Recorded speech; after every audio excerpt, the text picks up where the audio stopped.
When Norway announced earlier this year it would double its defense spending, it cited a newly aggressive Russia in the Arctic as the reason for the extra money. Canada is not doing anything so dramatic, but a new Arctic foreign policy is a response to increased Russian Arctic activity, often supported by an expansionist China. The Arctic is no longer a low-tension region.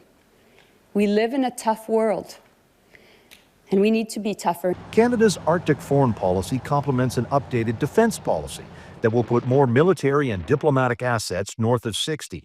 The foreign policy commits Canada to increase north-to-north ties with the U.S. and Alaska and with Nordic nations like Norway, Sweden, and Finland. It promises strengthened research capacity, improved information with local and Indigenous government on developing security threats. Ottawa will hire a new Arctic ambassador, who Joly said will be an Indigenous person, and establish new consulates in Greenland and Alaska. Safeguarding Arctic sovereignty and security goes hand in hand with advancing opportunities for Northerners. The policy has been crafted with and for the Inuit, First Nations, and Métis people of the North. When the Canadian government goes out into the diplomatic space in our international community, too often Indigenous peoples have been completely left behind or just not considered at all.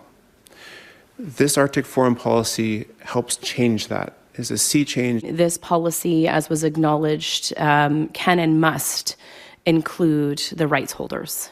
Ottawa will support this new foreign policy by spending about $35 million this year and then $7 million a year for the next 5 years. David Akin, Global News, Ottawa.